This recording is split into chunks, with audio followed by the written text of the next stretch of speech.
pasti identik dengan ekonomi dan ketenagakerjaan. Pasti.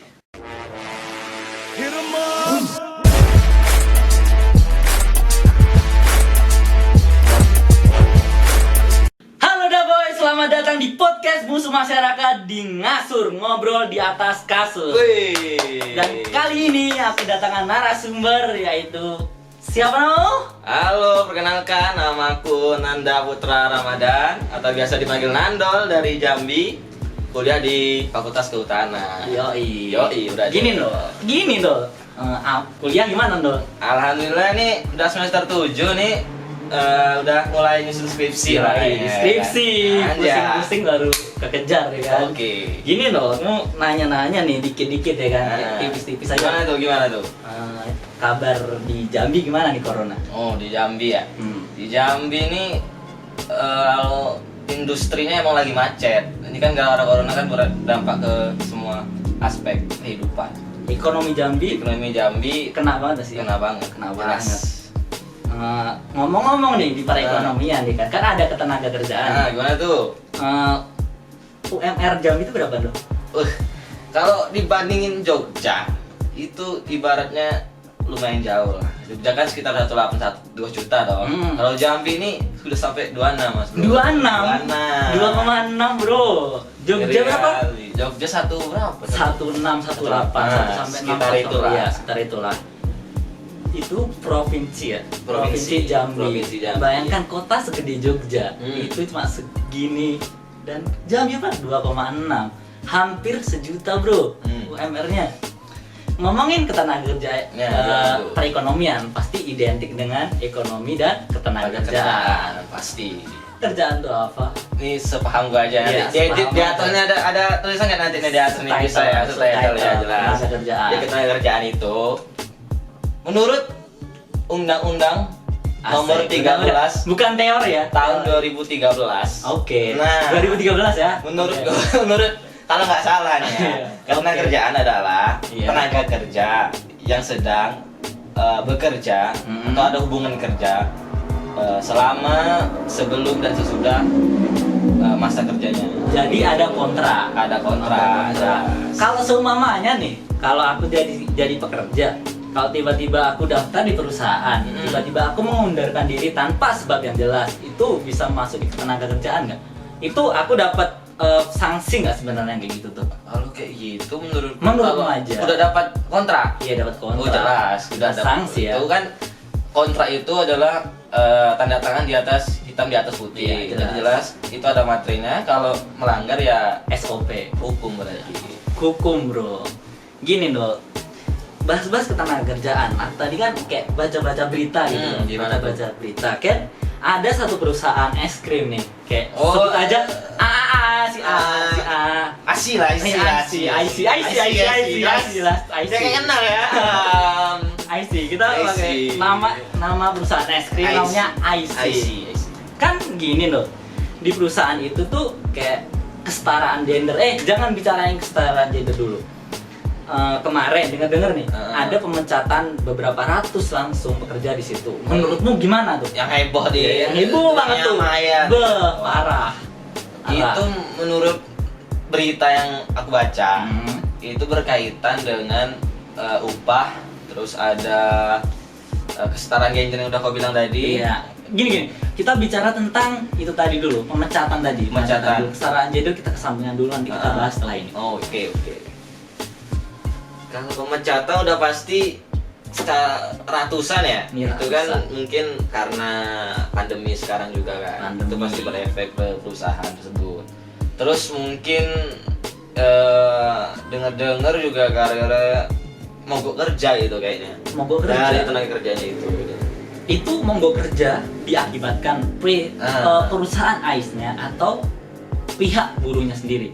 Nah, ini kan ada dari dua sudut pandang. Iya. Sudut pandang pekerja, Pekerja dulu. terus ke perusahaan. Oke, Pekerja dulu nih ya. Pekerja dulu. Pekerja dulu tadi yang udah disinggung dari tadi. Iya. Adanya mungkin sepenangkapan yang telah aku baca, Iya. itu kayaknya ada penurunan gaji Penurunan gaji. dari tahun 2016 atau 18 saya lupa. Nanti di atas ada lagi Iya. ya. Kita tulis-tulis dikit lah ya, kalau salah-salah Itu dikit. sekitar 200 enggak 600.000. Tinggi juga lumayan, ya. lumayan kalau untuk buruh yang UMR-nya udah ditentukan tentu lumayan. Seumpamanya itu terjadi di Jogja. Nah, udah nggak tahu. 200 sampai 600.000 tahu lah Udah nggak gimana tahu ya. makan apa ini. UMR Jogja udah kecil banget. Kalau gitu lanjut ke pihak perusahaan. Dari pihak Argumennya gimana? argumennya ya itu kan sudah tertulis di kontrak. Seharusnya ya mereka udah paham, mereka udah paham tuh. Iya. Itu serangan lagi sih dari pihak perusahaannya. Menurutmu nih, kan itu pasti ada prosedurnya kan dari tenaga kerjaan dan juga dari perusahaan. Pasti ada orang tengah, itu negara. Menurutmu negara melihat itu bagaimana? Nah, kalau dari negara kok ada UU-nya yang mengatur itu. Iya. Itu UU. Seingat gue ya. Iya. Nah, Seingat UU gua aja, nomor sepengetahuan gua aja. 13 tahun 2013. Iya. Itu tentang ketenaga kerjaan itu udah mengatur kayak seperti payung hukum dari hubungan antara perusahaan dan tenaga kerja. Atau yang kalau di perusahaan IC tadi itu ya. IC itu buruh. Kecil IC. Yang buruh lebih Iya, kasarnya seperti itu kan. Itu sih menurutku. Gini, kan tadi ada payung hukum. Payung hukum itu kan katanya udah naik di hukum dan pihak tenaga kerjanya tidak mendapatkan apapun dan perusahaan juga kebijakannya tidak memberikan apapun. Dan kau tadi bilang itu adalah dampak pandemi corona. Padahal ketenaga kerjaan di pihak buruh itu membutuhkan kerja banget, sangat membutuhkan kerjaan. Menurutmu benar nggak pihak perusahaan tidak memberikan kesempatan kepada buruh tersebut? Kalau dari sudut pandang aja, pandangku. Yang pandangmu dulu baru menurut ke buruh, Pandangku baru ya, perusahaan. Tentu ada positif negatifnya dari pemecatan tersebut. Positifnya tentu itu bakal mengurangi pengeluaran dari perusahaan. Jelas. Kalau negatif. Jelas negatif. Sangat berpengaruh terhadap buruh tadi. Soalnya mereka bingung pasti makan apa masa pandemi ini toh. Apalagi kita harus ada kewajiban stay at home. Iya. Physical distancing. Itu lebih susah mencari pekerjaan yang kontak fisik gitu. Kalau bukan identik dengan kontak fisik. Yes. Nah, ngomong-ngomong fisik, ini katanya nih perusahaan IC lagi. Ya, IC lagi. IC lagi itu tentang gender kesetaraan, gender lagi. Gimana nih? Katanya nih beritanya itu ada seorang perempuan berusia 25 tahun. Dia punya suatu penyakit dan dia disuruh angkat berat. Dan akhirnya dia mengalami pendarahan. Menurutmu gimana? Nah, ini kan seorang perempuan disuruh angkat berat. Memang stigma di Indonesia nih di perusahaan-perusahaan itu udah kita tahu kalau buruh perempuan memiliki fisik yang mungkin lebih lemah dari buruh yang pria. Ya jelas, itu emang derajat kayak gitu, emang takdir itu takdir. Nah, terus dari situ kita tahu kalau tentunya harus ada peraturan-peraturan yang harus membedakan antara buruh pria dan buruh wanita. Nah, kalau dari kasus IC merek IC ini kasus yang paling mungkin jadi sorotan media itu yang ada pokoknya buruh perempuan yang sedang hamil itu itu pasti dalam suatu perusahaan pasti ada jam lemburnya atau jam kerja tambahan. Nah, karena buruh yang perempuan hamil ini menurut beliau itu mereka nggak dapat insentif atau upah tambahan lah saat lembur itu. Padahal kan kita tahu perempuan yang hamil tentu mempunyai beban yang lebih banyak daripada perempuan yang normal, yang biasa. Nah ini Dol, aku ada pertanyaan lagi nih Dol, ngomong-ngomong tentang perempuan hamil. Ini kasusnya di perusahaan IC, jangan sebut merek.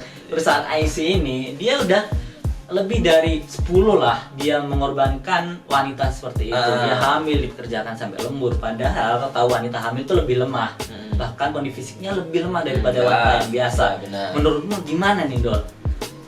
Kalau menurutku harusnya ini ada payung hukum juga ya terkait dengan perempuan. Nah itu dia. Apalagi tentang buruh yang mungkin sedang kesulitan termasuk hamil tadi. Mungkin juga terkait dengan jam kerja, Yoi. terkait dengan perlindungan. Soalnya kan rentan kalau perempuan. Yes. Nah, menurut gue itu sih. Oke, masuk sih. Harus ada payung hukum. Memang di Indonesia nih kurang banget payung hukum terhadap wanita-wanita yang kayak gitu. Buktinya tiap tahun di Indonesia maupun dunia tuh ada hari buruh yang tiap tahun pasti ada demo. Bener. Dari buruh. Nah, Baru tahu aku, bro. malah. kamu tahu kan? Iya, baru tahu. Baru baca tadi, kau nggak tahu kan? Oke, masuk ya. Jadi masuk. Bahas-bahas tentang kita ketenaga kerjaan, buruh tadi, Buruh. tentang payung hukum yang sekarang nih baru kemarin malam Oh iya. disahkan Heboh banget ya di Twitter disahkan, ya, di Twitter ya. disahkan oleh DPR RI. Kalau itu nggak usah disensor, Nah. nggak apa-apa. Law Itu nggak usah disensor. Obvious law. Jelas. Ya, terangin Dol.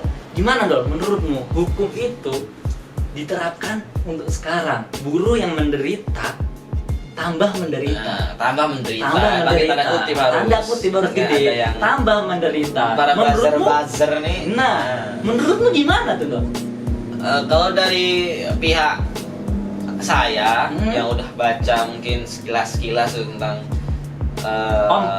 omnibus law itu kan, Omnibus law itu. atau bahasa kerennya UU Cilaka, Iya, Cipta Cilaka. Lapangan Kerja Yes. itu. Nah, dari yang udah saya baca itu poin-poin yang mungkin ditegasin dari teman-teman yang mahasiswa yang berkoar-koar di Ya, Twitter ini. ini tentang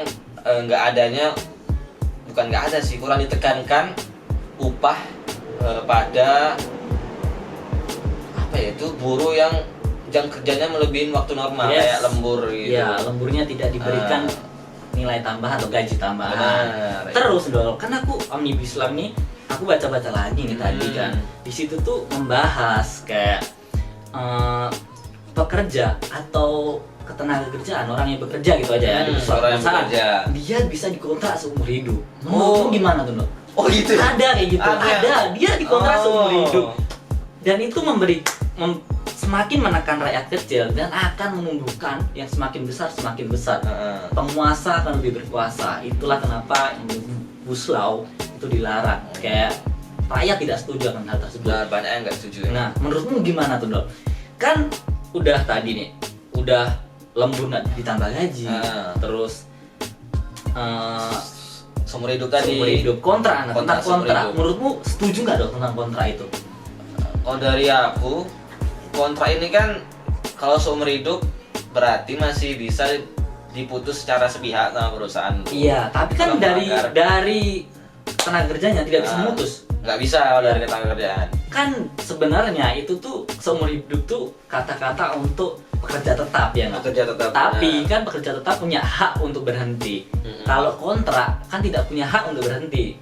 Nah, menurutmu gimana nih? Kalau kayaknya itu lebih cocok biasanya ya itu untuk tenaga kerja asing. Ya Asing. toh, yang ibaratnya mereka bakal menetap di Indonesia karena kontrak itu Iya. lebih lama. Tambah lagi ada juga di UU Cilaka ini Ya. itu ada pasal yang mungkin agak nyeleneh, itu tenaga kerja asing tidak harus bisa Iya. berbahasa Indonesia. Nah itu pasti kayak sebuah apa ya, sebuah kekurangan ya, sebuah masalah, karena tentu mereka kan bersinggungan dengan banyak orang pribumi Yes. yang apa ya, yang butuh komunikasi lebih banyak. Ya. Sehingga kalau mereka nggak bisa bahasa Indonesia tentu sangat menyusahkan sih. Iya benar juga, itu masuk sih kayak gitu masuk.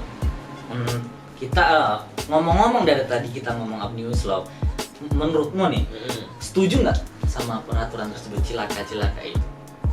Kalau setuju nggak setuju sih, menurutku kalau aku kan kurang Ngerti, suka baca ya. ya, Kita- 900 ya. halaman sampai 1000 itu. kita kurang nih, kita kurang pokoknya. Nah, Iya. hal itu kita kurang banget. Pokoknya Yang setahu kita aja. Menurutmu oke nggak tuh? Kalau dari pihak rakyat proletar ya kita nih kan, Iya. rakyat yang jelata ini, Iya, menurutku di itu bawah lah ya. menurutku ya itu memberatkan sih, memberatkan. Kurang ya jadi ya, Kurang. kurang. Jadi di sini kurang. Kurang. Oh, Gitu aja Dol, thank you banget Dol obrolan malam Indo, bye bro. Gak kerasa udah berapa jam kita di sini guys. Berapa jam? Puluhan jam bro. Ini kayak thank you banget guys sudah nonton. Oke. Ikutin podcast Ngasur. Sampai ketemu lagi di podcast selanjutnya. Yoi, bye bye. Dadah, see you.